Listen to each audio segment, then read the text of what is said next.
Свою гісторыю брэсцкі абласны ваенны камісарыят пачынае ў 1940-м, калі паўстала пытанне аб арганізацыі прызыўной і мабілізацыйнай работы пасля далучэння да СССР. Першым ваенным камісарам стаў майор Михаил Стафеев.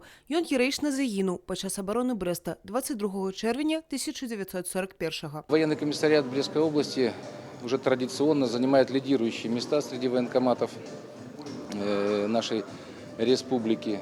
В прошлом году мы заняли второе место, но в этом году будем стараться занять первое, потому как Брестский гарнизон также традиционно славится победами во всех конкурсах, во всех состязаниях. Сегодня праздничный день, у нас юбилей, и параллельно идет проверка территориальной обороны Брестской области. Уже 4 военных комиссариата области отчитались по этой проверке на хорошо. Штогод брэсцкі абласны военкамат адпраўляе ў войскі звыш 3000 прызыўнікоў. Яны папаўняюць часткі не только нашего региона, але и всей краины. Патриотическое воспитание, в первую очередь, она направлена в первую очередь на молодежь, естественно. Это привить любовь к своей родине. Вот если у каждого молодого человека будет вот так вот этот стержень внутри, то, в общем-то, все будет нормально.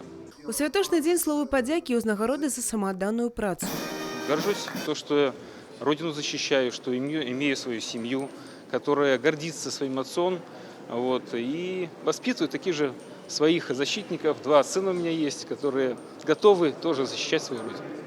У зале и шмат ганаровых гостей. Начальник Генерального штаба Узброенных сил Республики Беларусь Александр Вольфович и старшиня Брестского облвыконкома Анатолий Лис.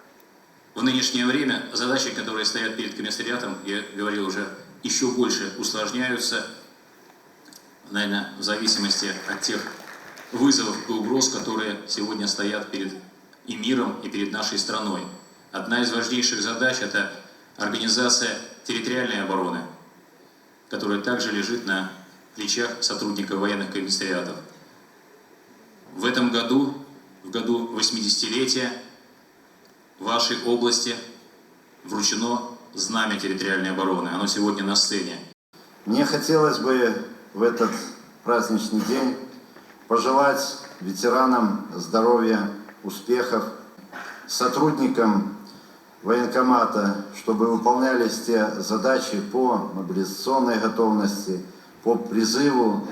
Я должен отметить, что на протяжении уже долгих последних лет Брестская область и войска поставляла большее количество молодых наших ребят.